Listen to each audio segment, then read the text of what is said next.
Le logement pour les grands Annéciens, l'ensemble de l'agglomération, les grands Annéciens, habitants du Grand Annecy, qui est composé de 34 communes, le logement c'est quelque chose d'important.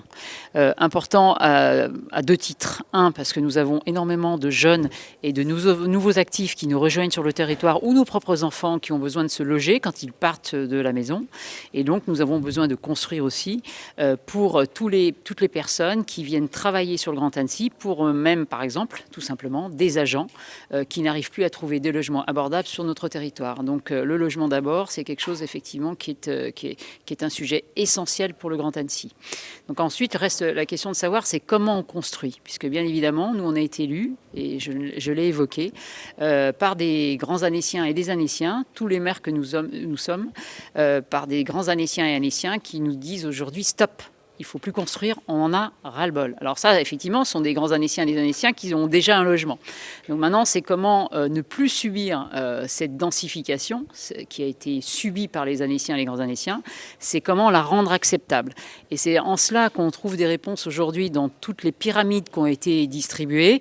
C'est comment se loger de manière plus abordable, comment se loger de manière plus éco-responsable, surtout dans ces périodes effectivement où l'énergie est très chère. Et on voit bien que les promoteurs, quand on travaille ensemble, répondent à tous ces nouveaux besoins qui arrivent sur nos territoires. Économie d'énergie, avoir moins chaud l'été, avoir pas froid l'hiver, et que tout ça ne coûte pas trop cher. Donc vaste sujet, en tout cas vaste réflexion.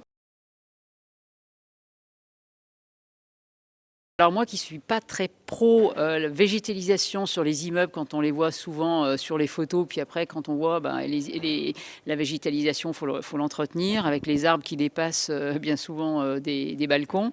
C'est ce mur de végétalisation qui s'intégrait parfaitement dans le paysage avec en arrière-plan la montagne. Et comme nous sommes dans un territoire de montagne, où le paysage, et on vient habiter, on vient revenir habiter sur ce territoire, on vient habiter ce territoire, on veut y rester, parce qu'on a ces paysages, et donc on a besoin effectivement d'avoir cette continuité de paysage. Et en cela, ce programme était très intéressant. Alors, nous avons aujourd'hui un document réglementaire qui s'impose à nous, que nous devrons voter en 2025, qui s'appelle le PLUI-HMB, donc le plan local d'urbanisme intercommunal habitat mobilité bioclimatique. Donc ça, c'est un enjeu majeur. C'est un document qui va effectivement structurer en termes d'aménagement notre territoire pour les 15 prochaines années. Donc nous travaillons pour les générations futures et mettre en place surtout la zéro artificialisation nette que nous avons votée à l'Assemblée nationale dans le cadre de la loi climat et résilience. Donc nous, on a divisé par deux tout de suite dans ce programme, par deux l'artificialisation des terres. Donc c'est la protection des terres agricoles. Donc un double enjeu, protéger l'agricole mais aussi construire, et puis aussi construire des écoles. Donc ça veut dire effectivement aménager différemment. Donc on a parlé beaucoup de mixité des usages, et on voit que dans ces programmes, on construit à nouveau des immeubles au-dessus des commerces, et je m'en félicite, puisqu'effectivement c'est un grand enjeu pour le Grand Annecy. C'est pour arriver demain à la zéro artificialisation nette, on aura à reconstruire sur l'existant.